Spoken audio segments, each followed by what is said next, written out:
what do you call it again? You lot's names are not there, man. Put your names in the thing. Hey, man, what are you saying? We got a celeb here. We got a Twitcher here, man. We're just normal humans, man, walking among a celeb, man. You saying? He's a Can't mute. hear you, man. I think mute. you're muted. Wouldn't have expected the Twitcher to have that. No, crazy. wait, you might can't hear me now. Nah, Yeah, I can hear you now. Okay, my bad. All I was saying, I'm a normal guy.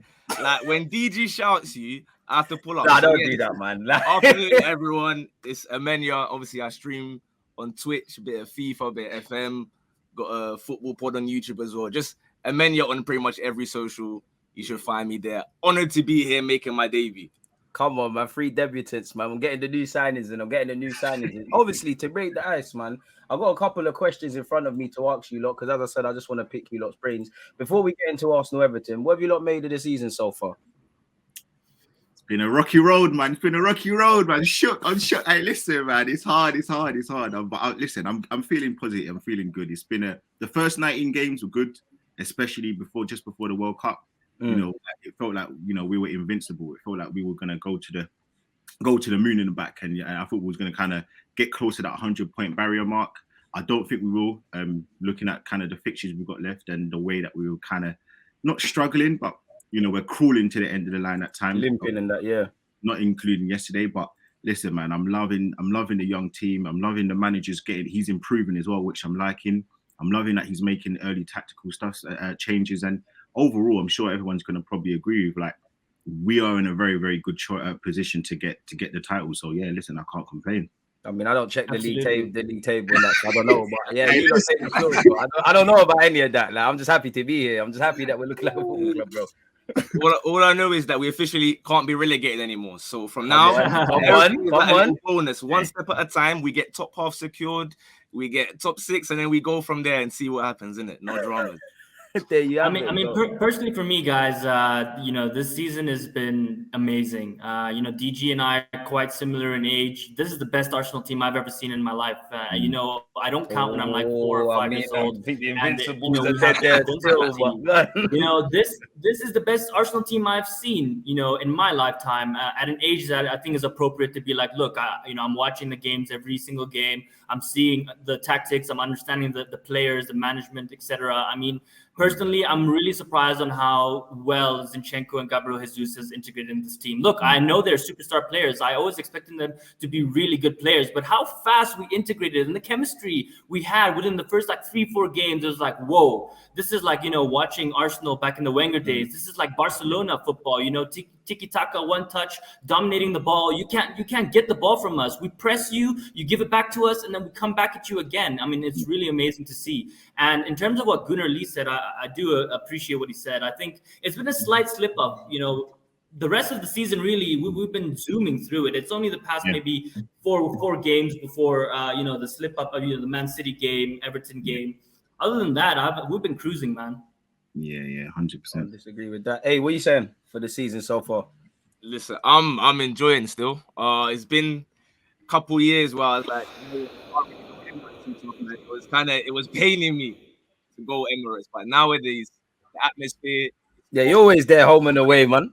Everyone's back in it now, so I'm enjoying it. Hopefully, like I said, we can try to do a couple more bits and bobs in the next few weeks where we just get like a nice run going, because hopefully if Man City drop, you know, 1 or 2 points here, like I'm not doing any calculations, but it'll be nice for them to drop a couple points before obviously we go Etihad later on this season. So hopefully is how I'm feeling. Therefore, what do you man think we'll win the league? Honestly, say whatever you know. If we, you know, my guess, man, it's all you lot's opinions. If we beat either Liverpool or Newcastle away, I'll say yes. I think those are the two that I look at. I'm like, we're kind of gonna drop points there. But if we can get a win or 2 draws or whatever out of those, I think we can do it still. What about United? City, sorry, we gotta go to the Etihad, man. To be honest with you, that one is. I'd like to be optimistic, yeah, but I can't lie, man. I've kind of written that off in my head. Like, to me, in my eyes now, it's a 2-point gap. It's not 5 points. It's 2, and let's work from there. Anything we get from that, marvelous. I think ask Arteta right now if we could get a draw. Yeah, he'll tell you, no, we're good to win. But deep down, a draw at the Etihad, he ain't saying no. I'm with that, man. African Gooner, what are you saying with that? Yeah, man. For me, I want to take it a game at a time. Honestly, I think it's going to come down to the wire. And I'm not just saying that to be dramatic. I really do think it's going to be really close. If we lose it, we might lose it by a few points, something like that to Man City. But for me, I think the games against Liverpool, Man City, Chelsea, Newcastle, and let's say maybe even Crystal Palace, because we know Crystal Palace is a good team, man. So those are the only games I honestly see us maybe dropping points. The rest of Fulham away is not easy, man. That's coming up. I think Leonard's gonna do us a solid, man. Honestly, hopefully I'm not afraid of that game. But do you know what though? Like, you know what? I think people always forget in that running. Yeah, we've got Brighton at home, and listen, Brighton are no mugs, and we've lost against them quite a few times and dropped points. Want revenge even as well. At home. I remember the season 2 seasons ago. Even I think it was the Emery season. My man got chucked in, sort of slapped in his head by Basuma. Like a man. Montreal. So listen, man. Like I don't want to kind of even forget that one. But you know what? In terms of going back to your question, you asked, can we win the league? Or do I think we'll win the league? I think we will. But I think the issue is it's going to be so difficult. And I think what will happen is after we have that April running, I think we'll be behind Man City. But I think Man City will drop another point or two, which will allow us to, just get in the home straight. Because the thing is, Man City ain't going on no 10-game unbeaten run. They ain't. It's not going to happen. They just can't do it. And they've also got to play Crystal Palace away, and they struggle against them. I don't know why, but they struggle. So I do think that it's going to be difficult. I think we can do it, and I think we will eventually do it. Yeah. On the topic of league, go on. I cut you. DJ, I just wanted to add something to Gooner Lee's response, because I mean, a lot of people yesterday were like, "Look, Everton is going to be a hard game," and I was on Twitter saying, "Look, we're gonna dust them." I told DG 3-0, and we did 4-0. So like. I'm just really confident. The amount of chance creation we have, I mean, our defense, these teams like Brighton and Fulham, like, nah, man. We're a proper team. We're going to dust these teams. I'm only concerned, as I said, about Man City, Chelsea. You know what I will say, yeah? I want to be real. Look, yesterday I was very confident. of the game. I don't know what you guys thought, but I was very confident. I thought we would win like 3-1. I thought the fact that we conceded quite a few goals at home, I thought we would concede a silly goal, which we almost did in the last couple of minutes. Times that game. My thing is, I just think for me, I look at Arsenal and I think yesterday against Everton, sometimes I know Jorginho was playing and he wasn't well. They had a few chances to get in at us here. They had a couple still.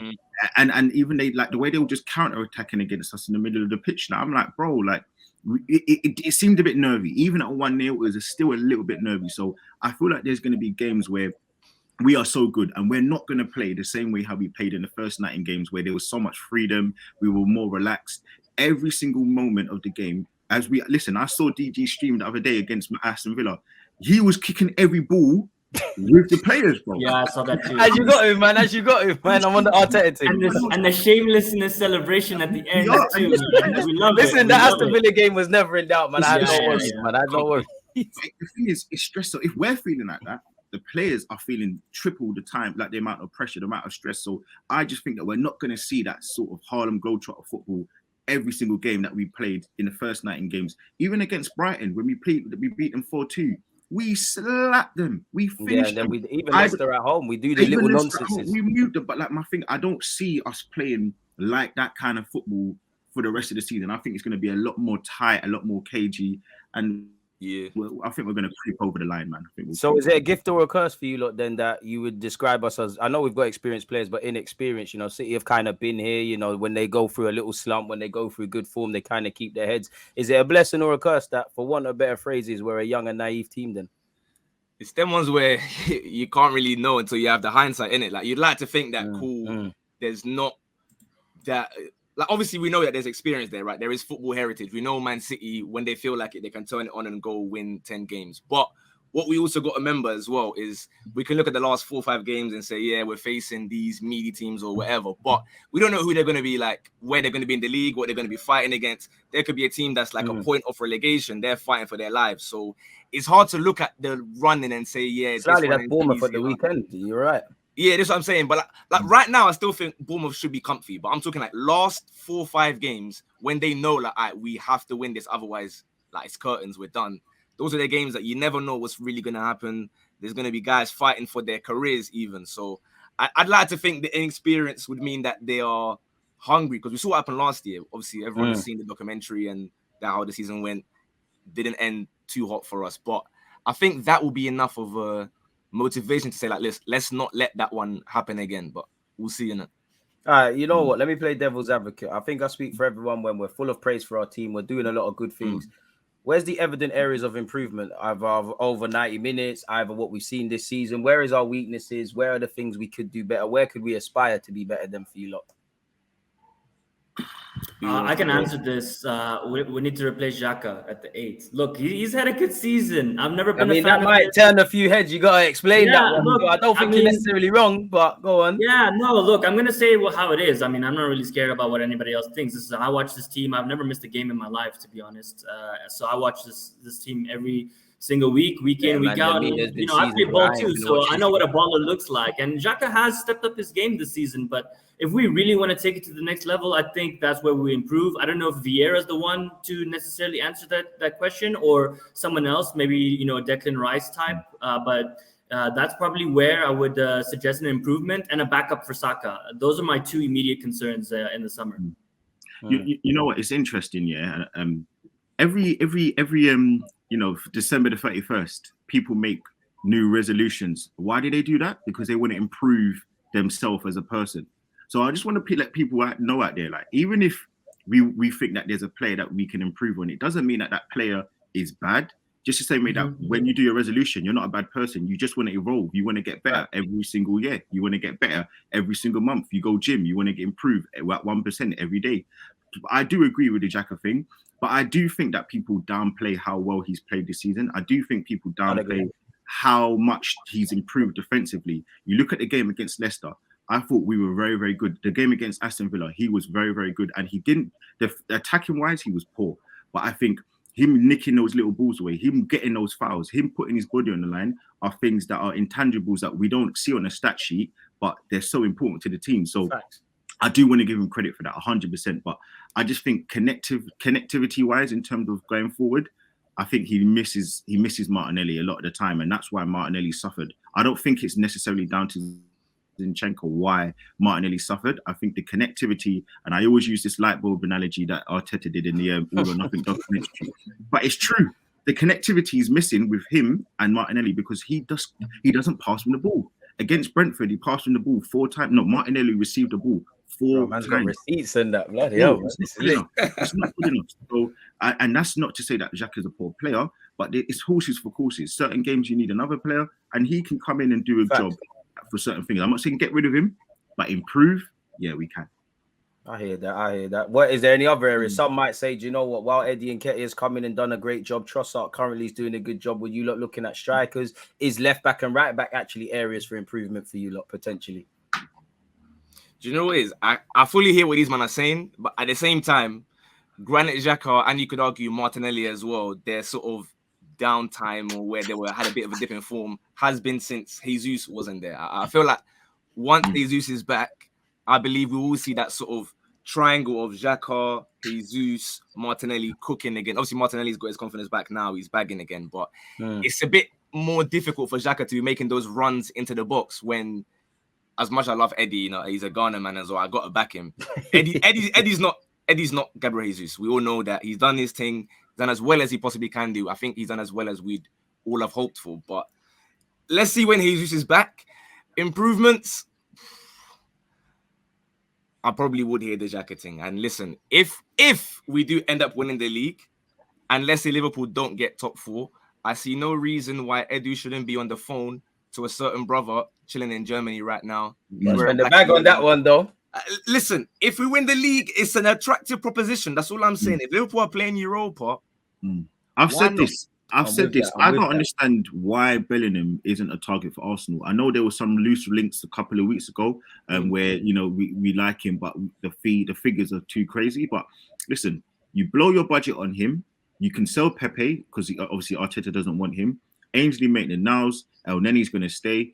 Listen, you could sell one of the Balogun if you felt it was necessary. Some might say Tierney could bring back some money. You'd have to buy a left back, but still, But again, do you? Because you've got Tomiyasu, you've got Zinchenko. I think you do, bro. I think you do. Purely no. Listen, I'm not disagreeing. I just think that, like, look, the way that we're moving now, we've got Brooke Norton Coffey as well. Listen, I've seen a lot of him recently. I saw him last week again for Coventry against I can't remember. He was on Sky Sports at 12 o'clock. He looked good. So it'll be nice to see him and Patino come into the squad and be integrated.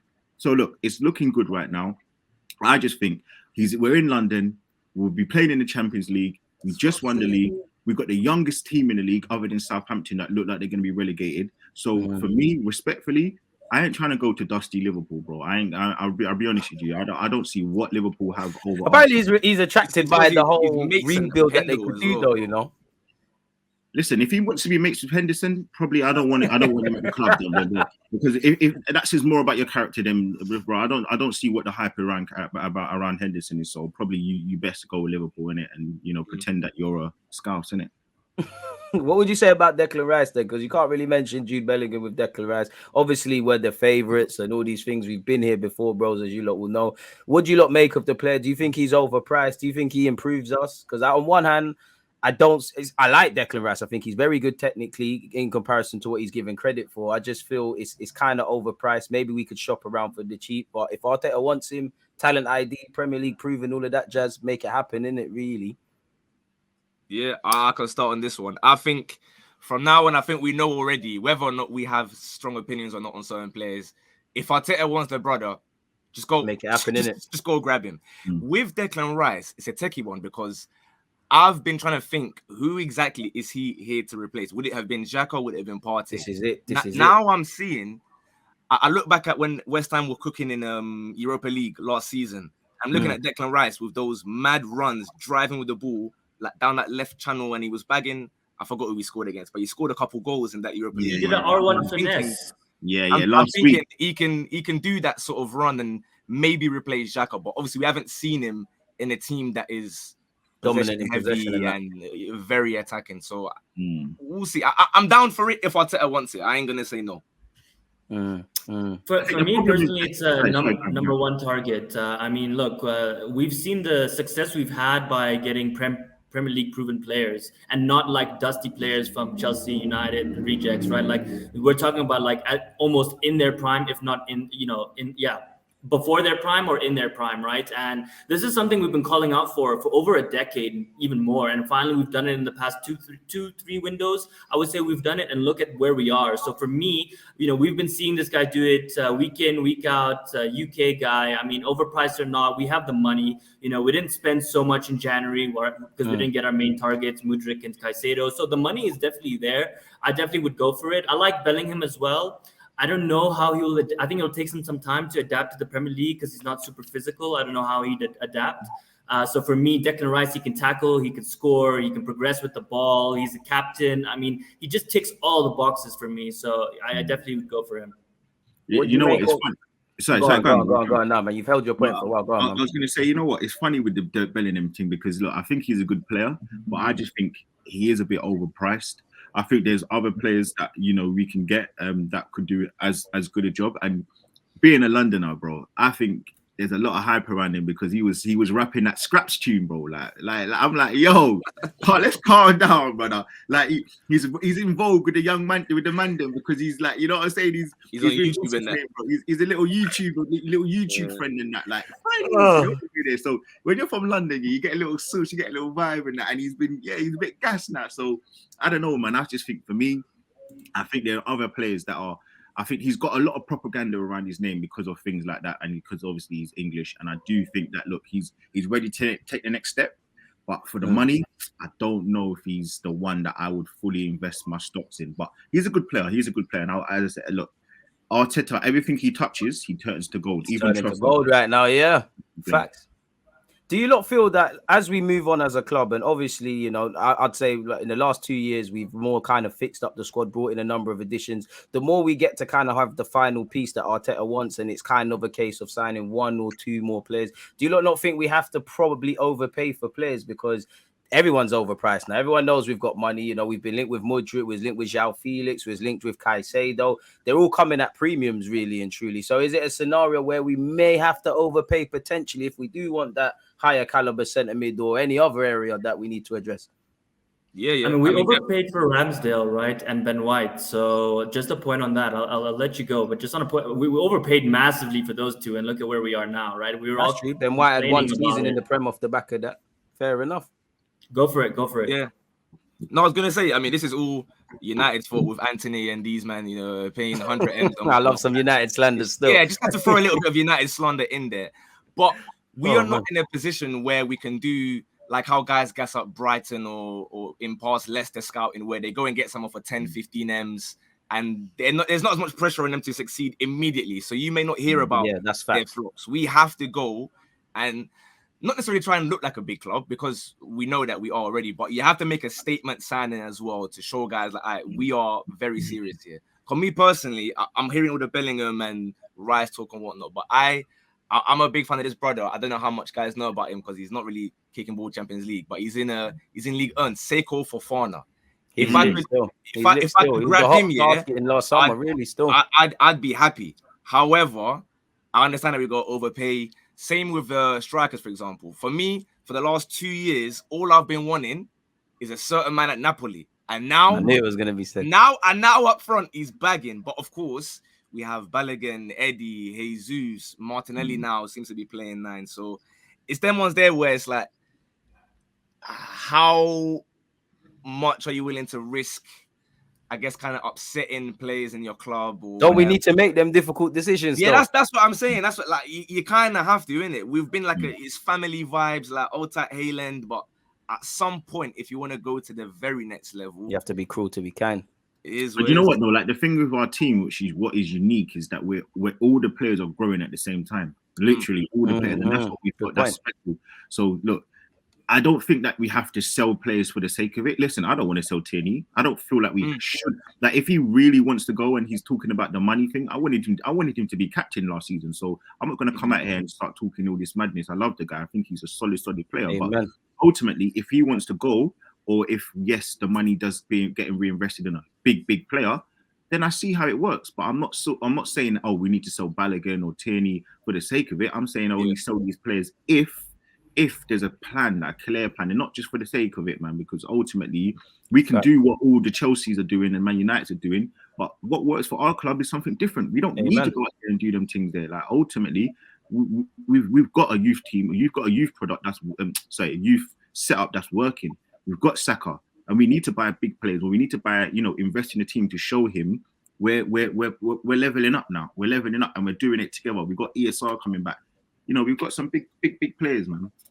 You mentioned it there. What do you make of Tierney's situation? Because I personally don't know where I am with it. Because as I agree with you, I think you're just a year or so ago, you was talked about being captain. You signed a new deal. Obviously, you was a first name on the team sheet. The team's evolved. Zinchenko is doing his thing. If you sell Tierney, then I don't know how much you sell him for, but you're gonna have to invest to find the next one. And I just think he's been done a bit dirty in the sense of the squad's ultimately evolved. I wouldn't sell him unless he forces it. I don't really want to help Newcastle out, because if we try to go and get Guimaraes, they're not cutting us a deal. And Newcastle is a team that's probably going to start affecting the top 6 in a couple of years, really. So where you look at with Tierney, is he right to be frustrated? If you look at Tierney, do you keep it moving? Because on one hand, you want competition, you're in the Champions League, you're a valued member.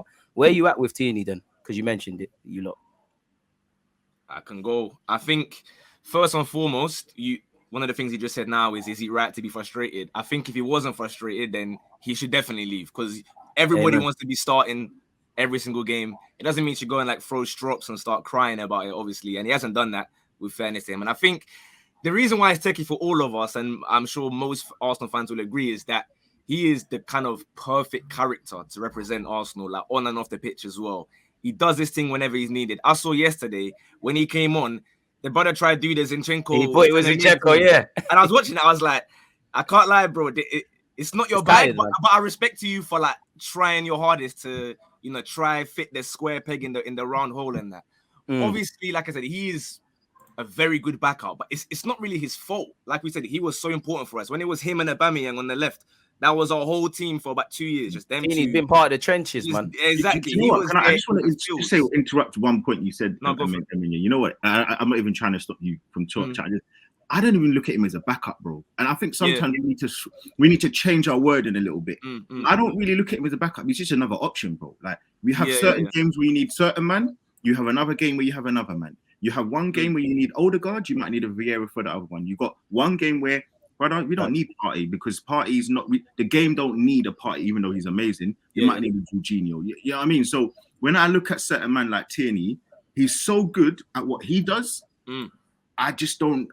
It's hard, isn't it? Because I know to come by. Yeah. No, I hear what you're saying. But it's hard. It's harsh because listen. Maybe I'm biased. I like the guys. I'm fully biased, man. I'm here for all the teams. I fully agree with what you're saying. Therefore, it's one of them ones where Tierney's, I guess, obviously biggest strengths would be, I guess, trying to get down the line and just whip it in. Traditional fullback. Yeah. We don't really have let's say we did have your Osimhen type up front. Then I would hear there's some games where you just go and just start crossing it. But we haven't been a get to the byline and cut it back team for about 2-3 years now. So that's why it's not really his fault. There's not much he can do unless he wants to try and adapt his game, which I feel like he's not the youngest anymore. It's not like he can just do that, in the space of a few months. So I'd like to keep him. He would be a wonderful rotation option. I'll use your wording. But if a team is coming with serious money, it is what it is, isn't it? Just hopefully not Newcastle. What would be serious money for you? Because he has a sell-on clause. We signed him for about 25, 30. If I was buying Tierney, I might say, why he's a quality player. He's got injury record and that. I don't know if he's durable and them things there, as quality as he is. What's an acceptable fee for Tierney, even though we're not transfer men out here? Yeah, it depends what country he's going to still. If he's staying in England, it has to go up a little bit. Like, if someone from Spain wants to come through... Yeah, I don't think it really matters what country, to be honest. Like, I think one of the amazing things about this new Arsenal team is that every single player's market value is soared, irrespective of if they're playing or not. Just because overall, as a team, Arsenal's better, so we can demand more. I think that is one of the nuances that I've seen. For me personally, I wouldn't even take the 25 million that we paid for him, especially if it's Newcastle. You could have paid 40 million. Yeah, 40 million.